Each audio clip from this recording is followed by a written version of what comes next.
ورنہ وہ ذات جو ساری کائنات کا خالق و مالک ہے وہ ان کی حیثیت مور و ملک سے بھی زیادہ نہیں ہے، ان سے کیوں مخاطب ہوتا؟ لیکن اسے اعتماد ہے کہ ہماری بنائی ہوئی چیز کے خلاف ہی کچھ نہیں کر سکتے۔ لہذا حقیقت یہ ہے کہ اللہ نے سورج بنایا، آج بھی وہ سورج اسی طرح چمک رہا ہے، چاند بنایا، چاند کی چاندنی آج بھی اسی طرح قائم ہے، زمین بنائی، اس کی گردش اور اس کے شب و روز اس کارخانہ ہستی کے اندر قائم و دائم ہے۔ یہ ساری چیزیں قدیم ہیں، لیکن ان پر جدیدیت کا رنگ ہم نہیں ڈال سکتے، اس مالک و معبود نے جو ہے ڈال رکھا ہے۔ ہر روز ہر شب نئی بھی ہے، جدید بھی ہے، اور قدیم سے اس کا سلسلہ قائم ہے، ربط باہم زندگی کے لیے اور زندگی کے کارواں کے لیے لازم ہے۔ لہذا اس نے اسلام کو بھی برپا کیا ہے۔ جی، لہذا اسلام کو اگر کوئی کہے یہ قدیم ہے، 1400 سال پہلے کا ہے، تو اسے سوچنا چاہیے کہ یہ زمین، یہ آسمان، یہ سورج، یہ چاند، یہ تو پتہ نہیں کتنے 100 سال پرانے ہیں، ان کو بھی بدلو۔ جب ان چیزوں کو نہیں بدل سکتے جو تمہاری زندگی کے لیے لازمہ ہیں، تو اس روحانی زندگی کے لیے، اخلاقی زندگی کے لیے، آخرت کی زندگی کو سنوارنے کے لیے اس نے ہمیں اسلام کی دولت سے مالا مال کیا، اس کو تم قدامت کا پیرہن پہنا کر کے اس کو اتارنے کی کوشش کیوں کر رہے ہو؟ صحیح۔ لہذا جب یہ مکمل ہے تو چاند کو تم تھوک کر کے، اس کی برائی بیان کر کے، اس کی سورج کی شعاؤں کو تم نقصان نہیں پہنچا سکتے ہو۔ چاند کی چاندنی کی افادیت کہ تم قائل ہو، اس پر اگر داغ و دھبے کی بات کہو گے تو اس کا کچھ بھی نہیں بگڑ سکتا ہے۔ کہکشاں کی شاہراہ کھلی ہوئی ہے اور وہ مشرق سے مغرب تک وہ شاہراہ پھیلی ہوئی ہے، کہیں رکاوٹ اس میں نہیں آتی ہے، نہ ڈال سکتے ہو، تو اسلام کی شاہراہ کے درمیان قدغن عائد کرنے والے تم کون ہوتے ہو؟ یہ تمہاری ناپختگی ہے اور کمائیگی اور بے بضاعتی کی دلالت ہے، دلیل ہے کہ تم اسلام کو سمجھے نہیں ہو۔ تو اللہ رب العزت نے وہ اسلام جو ہمیں عطا کیا ہے، اس کے تعلق سے ہمیں زیادہ نہ خوف میں مبتلا ہونا چاہیے، نہ زیادہ اندیشہ ہے دور دراز میں، اس لیے کہ یہ جس کا ہے وہ خود نگہبان ہے۔ جب وہ کہہ رہا ہے اعملوا ما شئتم، جو چاہو کرو، جو چاہو کرو، تو مطلب یہ ہے کہ وہ بگڑنے نہیں دے گا، وہ بگڑنے نہیں دے گا۔ اگر یہ غائب ہونا تھا تو اس وقت غائب ہو چکا ہوتا جب سن 1945 میں 10 اگست کی شب میں امریکہ نے آخری طاقت کا مظاہرہ کرتے ہوئے ناگاساکی اور ہیروشیما پر بمباری کی تھی، اور چشم زدن میں یہ دونوں شہروں کو خاک و خون میں غرقنا کیا تھا۔ پوری دنیا پہ خوف و ہراس تھا، ہندوستان پر انگریزوں کا دبدبہ تھا، اور وہ ہزاروں علماء کو پھانسی پہ لٹکائے ہوئے تھے، دہکتے ہوئے انگاروں پر ان کو جلایا جا رہا تھا، ان کی چربیوں کو پگھلایا جا رہا تھا۔ نہ جانے کتنی مائیں بچوں سے جو ہے ہاتھ دھو بیٹھی تھیں، کتنی عورتیں بیوہ ہو چکی تھیں، لیکن ایسے وقت میں بھی اسلام توانا تھا، آگے بڑھ رہا تھا، اور وہ پکار کے کہہ رہا تھا اعملوا ما شئتم انہ بما تعملون بصیر۔ لہذا آج کا جو حال ہے، جی، آج کا جو ماحول ہے، یہ ہمیں حوصلہ دینے کے لیے آیا ہے، قوت دینے کے لیے آیا ہے۔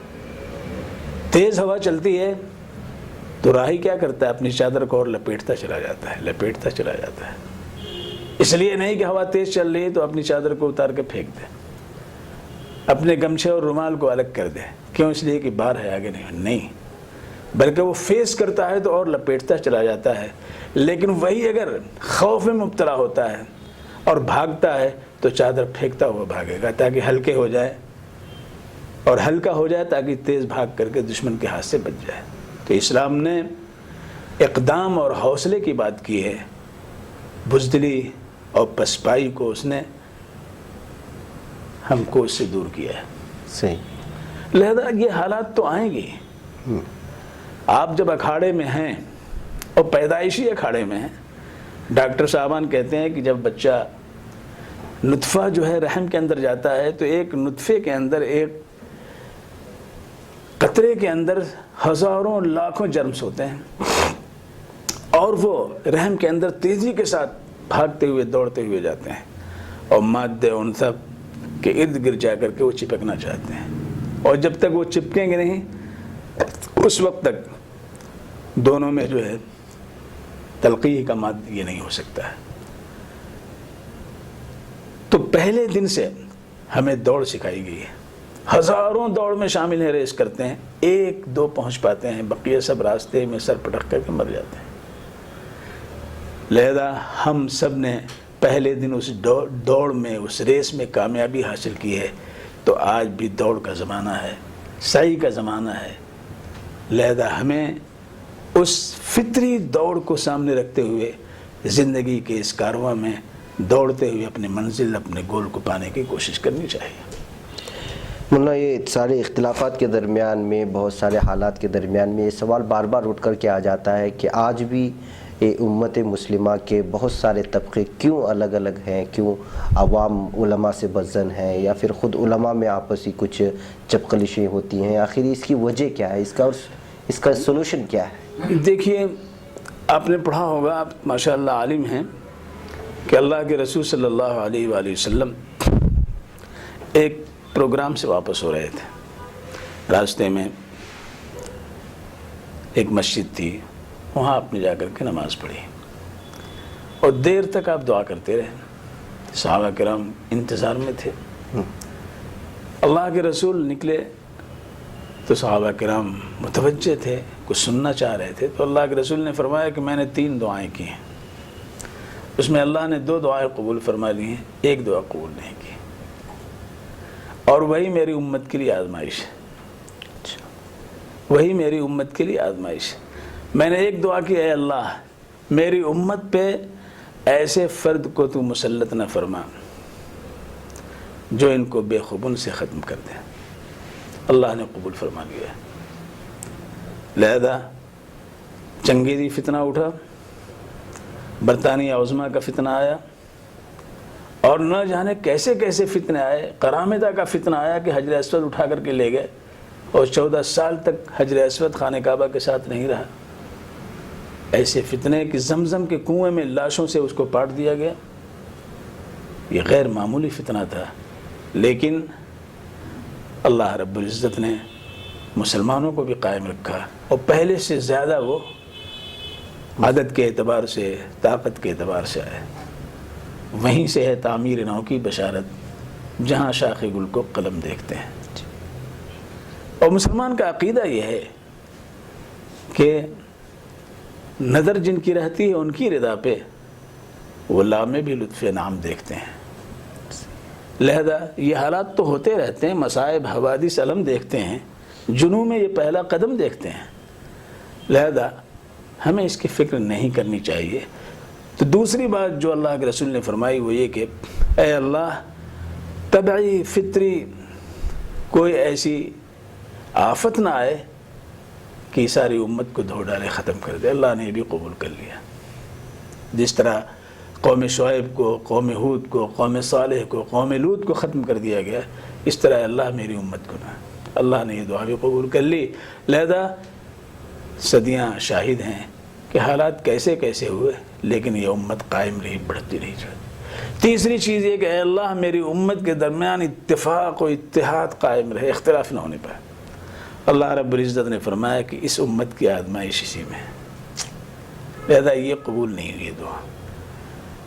اسی میں اللہ تعالیٰ تبارک و تعالیٰ فرمائے. اسی لیے اللہ کے رسول نے فرمایا کہ میری امت 73 فرقوں میں بڑھ جائے گی، 73 فرقوں میں بڑھ جائے گی، لیکن ایک فرقہ جو ہوگا، ایک جماعت جو ہوگی وہ حق پہ ہوگی. صحابہ نے پوچھا حضور وہ کون سی جماعت ہے؟ تو اللہ کے رسول نے فرمایا ما انا علیہ و اصحابی، ما انا علیہ و اصحابی، جس پر میں ہوں، جس طریقے پر میں ہوں میرے صحابہ ہیں. اسی لیے اہل السنہ والجماعہ، اہل السنہ سے مراد حضور کے طریقے پر چلنے والے، جماعت سے مراد جماعت صحابہ کی اتباع کرنے والے، لہذا یہ حق کی جماعت ہے۔ اللہ کا شکر ہے کہ ہم سب اہل السنہ والجماعہ ہیں۔ اللہ نے ہمیں تشیع سے بچایا ہے، خارجی ہونے سے بچایا ہے، معتزلی ہونے سے بچایا ہے، کرامی ہونے سے بچایا ہے، جہمی ہونے سے بچایا ہے۔ یہ اللہ کا فضل ہے۔ اور آج ملحد اور دہریہ اور ایسے دانشور جنہوں نے دین کا چوغا اتار کر کے پھینک دیا، ایسے بدباطنوں سے بچایا ہے، یہ اللہ کا فضل ہے۔ تو اختلافات میں ہمیں یہ دیکھنا چاہیے کہ اللہ اور اللہ کے رسول کے صحابہ کا عمل کیا ہے، سیدھی راہ وہی صراط مستقیم ہے، اس پہ چلنا چاہیے۔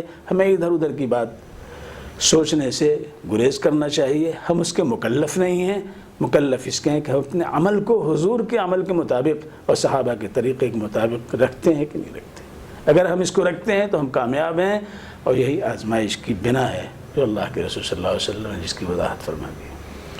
آخر میں ایک آپ ہمارے سیدھی بات کے ناظرین کو ایک پیغام دے دیں، حالت حاضرہ میں بالخصوص ہندوستان میں جو حالات ہیں، میں نام نہیں لوں گا ریاست کی، ان لوگوں میں کیا ہے، آپ 2 منٹ میں ایک پیغام دے دیں جس میں لوگوں کے حوصلے۔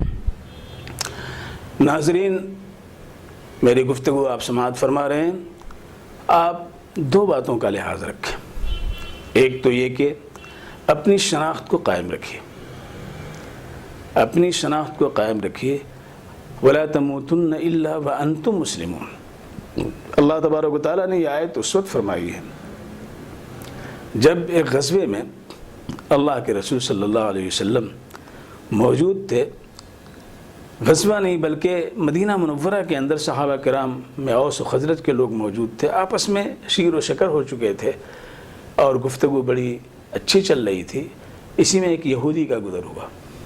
یہودی نے دیکھا تو اسے بڑا رشک آیا کہ یہ آج کس طرح محبت کے ساتھ، الفت کے ساتھ، شفقت کے ساتھ، یگانگت کے ساتھ بیٹھے ہوئے باتیں کر رہے ہیں، ان کے اندر پھوٹ ڈالنی چاہیے۔ تو اس نے جا کر کے ایک چرب زبان، سلیط اللسان، تیز ترار ایک یہودی نوجوان کو بھیجا اور کہا کہ ان کے درمیان جا کر کے بعاث کی جنگ جو ان کے درمیان ہوئی تھی وہ اشعار جا کر کے پڑھو۔ لہذا وہ آیا، بات کرتے کرتے جنگ بعاث کے اشعار سنائے جو اوس و خزرج کے درمیان جو جنگ ہوئی تھی۔ نتیجہ یہ ہوا کہ دونوں آپس میں لڑ پڑے۔ اللہ کے رسول کو اطلاع ہوئی تو اللہ کے رسول صلی اللہ علیہ وسلم تشریف لائے اور اس وقت یہ آیت نازل ہوئی، یا ایھا الذین آمنوا ان تطیعوا فریقا من الذین اوتوا الکتاب یردوکم بعد ایمانکم کافرین وکیف تکفرون وانتم تتلی علیکم آیات اللہ وفیکم رسولہ ومن یعتصم باللہ فقد ہدی الی صراط مستقیم یا ایھا الذین آمنوا اتقوا اللہ حق تقاتہ ولا تموتن الا وانتم مسلمون واعتصموا بحبل اللہ جميعا ولا تفرقوا واذكروا نعمة الله عليكم إذ كنتم أعداء فألف بين قلوبكم فأصبحتم بنعمته إخوانا وكنتم على شفا حفرة من النار فأنقذكم منها كذلك يبين الله لكم آياته لعلكم تهتدون۔ یہ آیت نازل ہوئی جس میں 2 باتوں کی طرف ایک رجوع الی اللہ ہو اور باہمی اتفاق و اتحاد کی کوشش کرتے رہنا چاہیے۔ لہذا یہ 2 شہپر ہیں ہماری کامیابی کے، ہمیں اس کو آزمانا چاہیے، اس کو توانا رکھنا چاہیے، طاقت فراہم کرنی چاہیے، پھر جو بھی ماحول اور حالات ہوں گے انشاءاللہ ہم کامیاب ہوں گے۔ اللہ ہم سب کو کامیابی سے آمین۔ تو ناظرین، یہ تھے ہمارے استاد محترم مولانا غازی مولانا خالد غازی پوری ندوی دامت برکاتہم۔ مجھے امید ہے کہ حالت حاضرہ میں جو سوالات کیے گئے ہیں اس کے پرمغز جوابات ہمارے سامنے آئے ہوں گے، اور ہم آپ سے امید بھی ہی لگاتے ہیں کہ اس کو مد نظر رکھتے ہوئے اپنے آگے کی جو ہے عملی زندگی میں اس کو اپنانے کی کوشش کریں گے۔ مجھے اور مولانا کو اس وقت روبرو پروگرام میں اجازت دیں، انشاءاللہ پھر کسی اور شخصیت کے ساتھ آپ سے ہمارے پروگرام روبرو میں ملاقات ہوگی۔ السلام علیکم ورحمۃ اللہ وبرکاتہ۔